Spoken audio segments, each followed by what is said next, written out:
திரு மணிகண்டன், திரு எடப்பாடி பழனிசாமி அவர்கள் அவரே நேராக போய் செய்ய வேண்டிய அளவுக்கு பெரிய இடத்துல அவர் இருக்கிறாரா செங்கோட்டையன் அப்படிங்கிற ஒரு பார்வையை ஆர்கே முன்வைக்கிறாரு.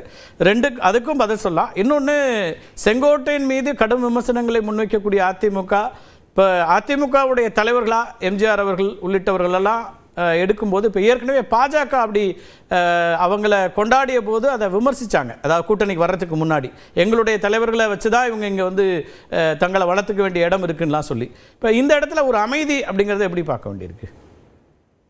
சார் ஃபுல்லாக எக்கோ வருதுங்க சார், முழுசாக எக்கோ வருது. ஓகே, நீங்கள் சொல்லுங்கள், சரி பண்ணிடலாம். ஒன்றும் இல்லை, அதாவது இப்போ அண்ணன் ஆர்கே சொன்னாங்க, அதாவது நீங்கள் எழுதப்படாத விதி எதுவும் இல்லைங்க.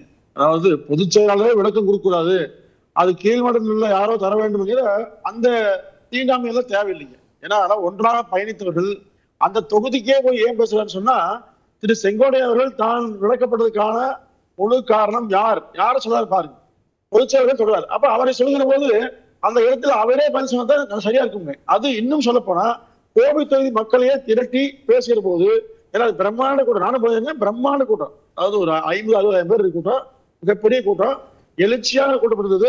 திரு செங்கோட்டையன் அவர்களை எதற்காக நீக்கணும், அவர் என்னென்ன தவறுகள் செய்தார் என்பதை விலைக்கு மக்கள் சொன்னா மக்கள் ஏத்துட்டாங்க. அது அப்போ இது வந்து அவசியமான ஒன்றுங்க. அப்போ திரு செங்கோட்டையன் அவர்களை பொறுத்தவரையில் அவர் 3 விஷயம் சொன்னார். ஒண்ணு வந்து தனிப்பட்ட பேச விரும்பல, அது கடந்தே போறேன். அதாவது அதிமுக என்பது தனிநபர்களை நம்பி சார்ந்து இல்லைங்க.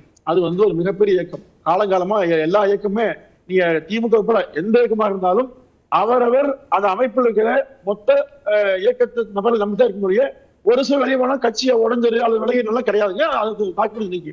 அடுத்து திமுக பின்புறமாக இருந்து இயங்குகிறது என்பதுதான் வெளிப்படையான குற்றச்சாட்டு. ஏன்னா திரு செங்கோட்டையன், திரு பன்னீர்செல்வம், திரு தினகரன் 3 பேரின் நோக்கமே எடப்பாடியார் மீண்டும் ஆட்சிக்கு வந்து விடக்கூடாது, அதான் நோக்கம். அப்ப இது யாரும் நோக்கம்? திமுகவின் நோக்கம். திமுக என்ன பாத்தீங்கன்னா, திமுக என்ன செய்ய விரும்புகிறதோ அதை முன்பாகவே இவர்கள் செய்கிறார்கள், இப்படி செய்கிறார்கள் குற்றச்சாட்டை சொல்லி அவர் கருத்துக்களை பரவிட்டு அதை திமுக செய்யுங்க.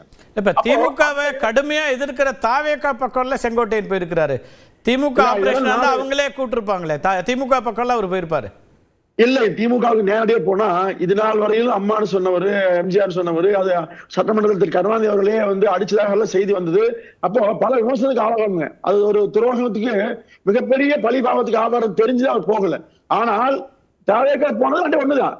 ஏன்னா திரு செங்கோட்டையன் அவர்களை முழுக்க திமுக சொன்னது காரணம், இந்த 4-5 ஆண்டுகள்ல ஒருமுறை கூட சட்டமன்றத்துல திமுக எதிராக அவர் பேசியதே இல்லை. அதே மாதிரி திரு பன்னீர்செல்வம் 2-3 முறை முதலமைச்சர் சந்திச்சு பேசினார்.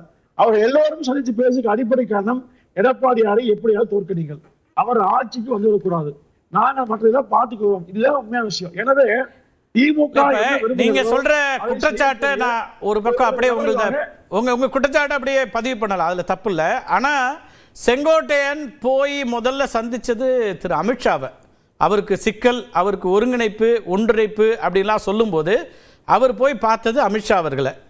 அதே போல திருமிகு நிர்மலா சீதாராமனையும் அமித்ஷாவையும் சந்திக்கிறார் 2வது முறையும். இந்த சந்திப்புகளுக்கெல்லாம் வந்து வாய்ப்பை ஏற்படுத்தி, அதாவது அவர் மேல் நடவடிக்கை எடுக்கப்பட்ட பிறகு அந்த சந்திப்பு நடக்குது. அதை திரு எடப்பாடி பழனிசாமி அவர்களும் குறிப்பிடுறாரு நேற்றைக்கும் கூட. அப்படி இருக்கும்போது பாஜகவுடைய ஆபரேஷன் தானே வர முடியும், திமுக ஆபரேஷனா இருந்தா அமித்ஷா பாப்பாரு? இல்லைங்க, சரியான கேள்வி சார், மிக சரியான கேள்வி. அதாவது பாரதிய ஜனதா கட்சி மேலிடம் இவரை அழைத்தெல்லாம் பேசவில்லை. இவர் தர்மர் எம்பி மூலமாக அதை நடந்த விஷயம் முழுசா சொல்ல விரும்பல, சந்திப்பை ஏற்பாடு செய்து ஒரு பொய்யான பிம்பத்தை உருவாக்கினார். பிஜேபி என்னை அழைத்திருக்கிறது, எனவே நீங்கள் எச்சரிக்கையாக இருக்கீர்கள் என்று தலைமையை மிரட்டுவதற்காக பயன்படுத்தி கொண்டார். ஆனால் அங்கே சென்று அவர்கள் யாரும் தரல, சந்திச்ச புகைப்படங்களும் வெளியே வரலைங்க, அதிகாரப்பூர்வமா அவர்கள் ஏற்கவும் இல்லை. இது வந்து ஒரு முன்னாள் அமைச்சர் மூத்தவர் பேச விரும்புறாங்க, ஒரு முறை பேசுனாங்க சொன்னாங்க. ஆனா மற்றவர்கள் எல்லாம் பிஜேபி இவருடைய கருத்து எல்லாம் ஆமோதிக்கும் இல்லை, ஏற்கும் இல்லை. இங்க தமிழ்நாட்டில் சிலர் வேண்டியவர்கள், திரு செங்கோட்டையன் வேண்டியவர்கள், எடப்பாடி பழனிசாமி அவர்கள் பேசியதே குறிப்பிடுற மணிகண்டன் 2வது முறை, அதாவது கட்சி நடவடிக்கை எடுத்த பிறகு அவர் போய் சந்திச்சாரு. அப்ப கூட நாம வந்து அவரை அவர் சந்திச்சுட்டு வந்து வெளிப்படையா பேசினாரு, பிரஸ் மீட் வச்சு பேசினாரு. அப்ப கூட நாம வந்து அந்த நடவடிக்கை எடுக்கல, வெறும் அவரை வந்து கட்சி உறுப்பினராகவே வச்சிருந்தோம், அதுக்கு பிறகுதான் எடுக்க வேண்டியிருந்ததுன்னு திரு எடப்பாடி பழனிசாமி சொன்னாரு. இல்லைங்க, அதற்கு பிறகு பாத்தீங்கன்னா திரு செங்கோட்டையன் வெளிப்படையா சொன்னாரு, நானாகத்தான் சென்றேன்னு சொன்னாரு. இவராகவே இங்க ஒரு குழப்பத்தை உருவாக்குவதற்கு தான் ஒரு முக்கியமான நபராக இருக்கிறோம் என்பதை காட்டுவதற்கு எடுத்த முயற்சி அது. Okay. அந்த முயற்சி அதிமுக அச்சப்படுறீங்க. நீங்க அப்படி முயற்சி இல்ல என்னோட கேள்வி என்னன்னா, நீங்க சொல்றது சரி. அப்படின்னா செங்கோட்டையன் ஆபரேஷன்ல திமுக இருக்குன்னு சொல்றது அடிபட்டுறது இல்ல, பிஜேபி தானே ஆபரேஷன், அதுதானே இவங்க சொல்றாங்க. இப்ப உதயநிதி சொல்றாரு 2 பேரும் இயக்குறது அமித்ஷான்னு சொல்றாரு, ஒரு குற்றச்சாட்டு வைக்கிறாங்க. பிஜேபி நோக்கம் திமுகவை வீழ்த்துவது, அதிமுக நோக்கம் திமுகவை வீழ்த்துவது. எனவே 2 பேரும் ஒரே நோக்கத்தில் இருக்கிற போது இது போல தேவையற்ற தாவேகா நோக்கமும் அதுதானே, 2026 நாம் தமிழர் நோக்கமும் அதுதானே வீழ்த்தக்கூடும் என்கிற அந்த எண்ணத்தில் எப்படியாவது திமுகவுடைய ஆதரவாளராக மாற்றுவதற்கு, அதாவது தமிழ்நாடு பொறுத்தவரை திமுக ஆதரவு என்பதை விட எதிர்ப்பார்க்கான அதிகம், எதிர்ப்பாக குறைப்பதற்கான முயற்சியில் திமுக ஈடுபடுகிறது. அந்த வகையில் செங்கோட்டையன் அவர்களையும் மற்றவர்களும் சேர்ந்து திமுக பயன்படுத்துகிறது. திமுக இதுல செங்கோட்டையனை தாவேகால இணைத்துக் கொண்டதுல திரு விஜய் அவர்களுக்கு எந்த பங்களிப்பு இல்ல, அல்லது தாவேகாவுக்கு எந்த பங்களிப்பு இல்ல, திமுக தான் பின்னெடுந்து இயங்குதா? நிச்சயமா சொல்லுங்க, தாவேகாவும் நிச்சயமாக ஒரு உள்நோக்கத்தோட இயங்குது. தாவேகாவுக்கும் நிச்சயமாக ஏதோ ஒரு உத்தரவு நிச்சயமா இருக்குது. ஏன்னா அவருக்கு அதாவது பெரிய வருமானத்தை மட்டும் சொல்றாரு, வருமானத்தை விடலைங்க, வேற வகையில் வருமானம் நிச்சயம் வருது. அதை பயன்படுத்திய வகையில அதிமுக வீழ்த்தி அந்த இடத்திற்கு நீங்க வாங்கன்னு சொல்ல காரணம் தான் தாவேகா திமுக போட்டின்னு சொல்லி யார் சொல்லி நம்புவாங்க.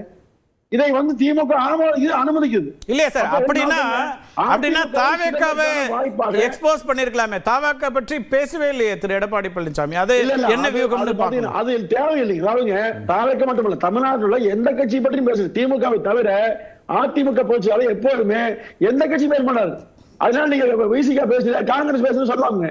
அதாவது ஒரே எதிரி, வாழ்நாள் எதிரி திமுக மட்டும்தான். ஏன்னா அந்த திமுக ஆட்சியை அப்புறப்படுத்துவதற்காக எந்த எல்லைக்கும் அதிமுக செல்லும் என்பதுதான் அங்கே அளிக்கப்படுகிற சமிக்கை. இல்ல இப்போ நீங்க எம்ஜிஆர் அவர்களை முன்னிறுத்தும் போது, ஜெயலலிதா அவர்களை முன்னிறுத்தி செங்கோட்டையன் பேசும்போது, அல்லது அவங்களுடைய நினைவிடத்துக்கெல்லாம் போறாங்க, எம்ஜிஆர் நினைவிடத்துக்கு, அண்ணா நினைவிடத்துக்கு, இதெல்லாம் போகும்போது கூட அது அதிமுகவுக்கு எந்த சங்கடமும் இல்லை அப்படின்னு அது கடந்து போகுது. அப்போ அது அந்த எல்லை வரைக்கும் அமைதியா இருக்கிறதுன்னு பாருங்க. திரு கருணாநிதி சமாதிக்கோ மற்ற சமாதிக்கோ யாரும் போகலன்னு சொன்னா சிறுமியா பெருமையான்னு பாருங்க.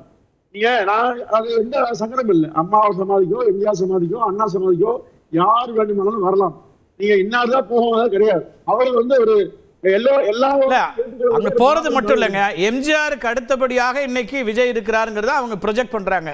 அப்ப அதை நீங்க அதை கடந்து போதா, அல்ல அது அந்த அதுல அமைதியா இருக்கிறதா இல்லையா?